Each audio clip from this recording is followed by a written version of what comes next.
I'm gonna kick you back right in. Hey guys, welcome back to the YouTube channel, and today we're gonna experience the Amity Island Shark Attack movie, or better known as the 1975 Shore Shows, the first summer blockbuster in the entire world. It was directed by Steven Spielberg, the one and only Jaws. Well, we technically have fly back 43 years, but with the power of YouTube, here's a scene that's gonna make you say you're gonna need a bigger boat.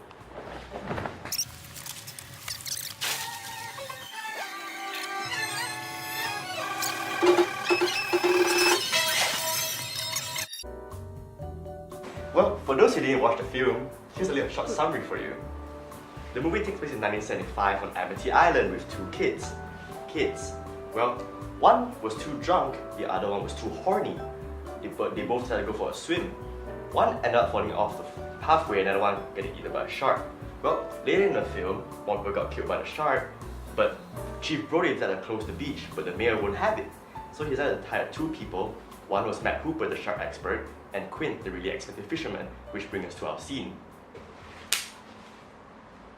In this scene, we all saw that Captain Brody was going face to face with the Devil's Great Man-Eating Machine, which brings about the point about in this scene, where the whole scene was mainly focusing on the shark.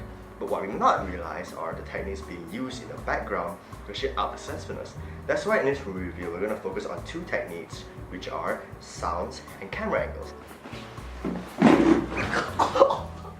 The power of sprinkle me some stars, because people use the absolute best background music to intensify audience.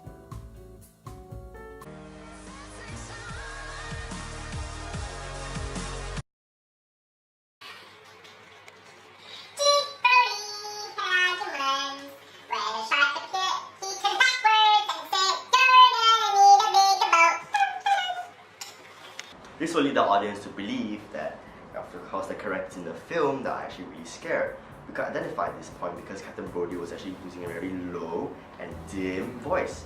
As when people use low and dim voice, we actually know that actually they're very scared. However, later on in that clip, we could see that Matt, Quint, and Brody were having a rather slight nervous conversation about how gigantic the shark was. This has allowed the audience to have a little picture in their mind about how gigantic the shark was. This adds a little more suspenseful feel to the movie experience at the time. Based on my opinion, I think Steven Spielberg used the absolute best sounds that he could possibly use, as the dialogue actually states that the shark was about 25 feet and 3 tons, as an average human is usually about 5.5 feet. Wow. Ooh, and 0.09 tons. Well, we tend to feel like nothing compared to what Bruce is. And take a deep look inside the camera angles that were shot inside the movie, we actually could see there were actually more than one. As actually camera angles actually strike fear and suspensefulness inside the hearts of audiences while watching the film. Well, inside the scene we actually could see high angle shots, medium shot, close-up shots, and over the shoulder shot. When the shot was taken in high angle, it actually shows the glimpse on how big the shark was. And as you know, when it's shot in high angle, it actually makes the audience feel very vulnerable to a flying salmon in your face. And to add a little more small points on it is that during the 1970s, there actually were more shark population during the time. And during the time, they were actually in the middle of the sea, which actually gives a very unsafe and a very lonely feel.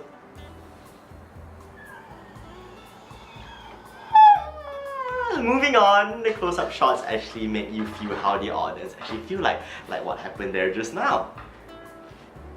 Henceforth, mirror shots were actually spotted many times during the scene, and as we know, mirrors are actually used to show characters' body movements and facial expression. For example, this is how the Asian parent look like when the children come home with the baby bus.